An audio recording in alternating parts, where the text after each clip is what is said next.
আসসালামু আলাইকুম। কেমন আছেন আপনারা সবাই? আশা করি সবাই অনেক বেশি ভালো আছেন। আজকে দেখাবো দারুণ এবং মজাদার স্বাদের পাবদা মাছের একটি লোভনীয় রেসিপি। তো চলুন আজকের এই রেসিপিটি শুরু করা যাক।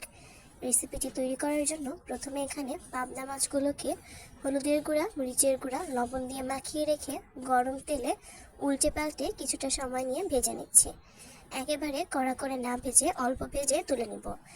এদিকে নিয়েছি পেঁয়াজ, সঙ্গে নিয়েছি তেজপাতা, আর এখানে দিয়ে দিচ্ছি জিরা। এগুলো তেলে ভালো করে ভেজে তুলে নিব। এটাকে বলা হয় ভাজনা। এদিকে কড়াইয়ে আবার তেল দিয়ে তাতে দিয়ে দিচ্ছি পেঁয়াজ এবং মরিচ, সাথে দিয়েছি অল্প কিছু রসুন কুচি। এগুলো দিয়ে এখন নাড়াচাড়া করে ভেজে নিতে হবে। কিছুটা সময় নাড়াচাড়া করে ভেজে নিব, একেবারে কড়া করে ভাজবো না।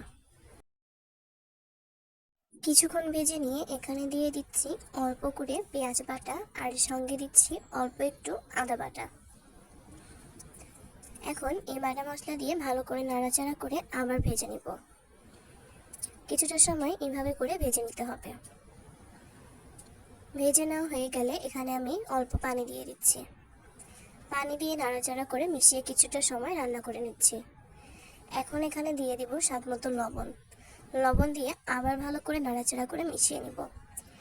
এখন এখানে দিয়ে দিচ্ছি আলু এবং পটল। আজকে এই রেসিপিটি আলু এবং পটল দিয়ে তৈরি করব। আলু এবং পটল দিয়ে পাবদা মাছ রান্না করলে খেতে কিন্তু অনেক বেশি মজার হয়। ভালো করে নাড়াচাড়া করে মিশিয়ে নিয়েছি। এখন এখানে দিয়ে দিচ্ছি হলুদের গুঁড়া, আর দিয়ে দিচ্ছি মরিচের গুঁড়া। ভালো করে দিয়ে এখন নাড়াচাড়া করে মিশিয়ে নিতে হবে।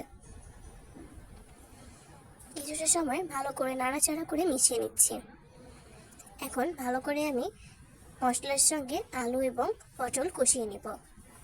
কিছুটা সময় কষিয়ে রান্না করে নিতে হবে। এখানে অল্প একটু পানি দিচ্ছি। পানি দিয়ে নাড়াচাড়া করে এখন মিশিয়ে নিব এবং ভালো করে এটাকে কষিয়ে নিব। কষিয়ে রান্না করলে এই রেসিপির টেস্ট কিন্তু অনেক বেশি মজার হবে। কিছুটা সময় রেখে হাতে ভালো করে কষিয়ে নিচ্ছি। যারা আমার চ্যানেলে নতুন, আপনাদের কাছে যদি আজকের এই রেসিপিটি ভালো লাগে তাহলে আমার চ্যানেলটিকে সাবস্ক্রাইব করে রাখতে পারেন। যারা ফেসবুক পেজ থেকে দেখছেন তারা চাইলে পেজটিকে ফলো দিয়ে রাখতে পারেন। তো এইভাবে করে আমি কিছুটা সময় নিয়ে ভালো করে কষিয়ে নিয়েছি। এখন এখানে ঝোলের জন্য পানি দিয়ে দেব। ঝোলের জন্য পানি দিয়ে এখন নাড়াচাড়া করে মিশিয়ে নিব।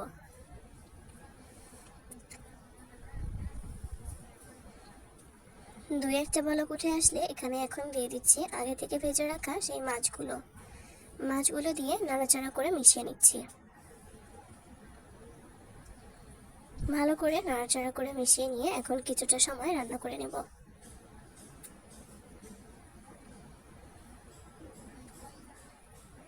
ঢাকনা দিয়ে ঢেকে কিছুটা সময় রান্না করে নিয়েছি। এখন ভালো করে আবার নাড়াচাড়া করে মিশিয়ে নিচ্ছি। এদিকে যে আগে থেকে ভাজনা ভেজে রেখেছিলাম, এখন সেই ভাজনাগুলো বেটে নিব।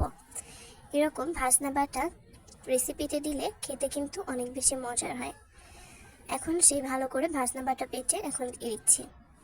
এখন নাড়াচাড়া করে মিশিয়ে নিব এবং এখন কিছুটা সময় নিয়ে ভালো করে রান্না করে নিলেই কিন্তু আজকের এই রেসিপিটা তৈরি হয়ে যাবে।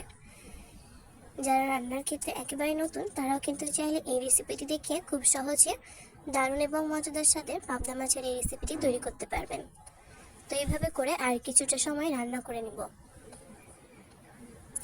বিশ্বাস করবেন না যদি আপনারা এই রেসিপিটি একবার না বানান, এত বেশি মজার হয় যা বলে বোঝানো সম্ভব নয়।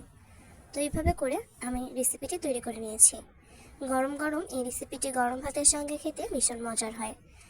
তাহলে আর দেরি কিসের, অবশ্যই আপনারা একবার হলেও এই রেসিপিটি ট্রাই করে দেখতে পারেন। নতুন ভিডিওতে নতুন রেসিপি নিয়ে হাজির হব। সবাই ভালো থাকবেন, সুস্থ থাকবেন। সবার সুস্থতা কামনা করে বিদায় জানাচ্ছি। আল্লাহ হাফেজ।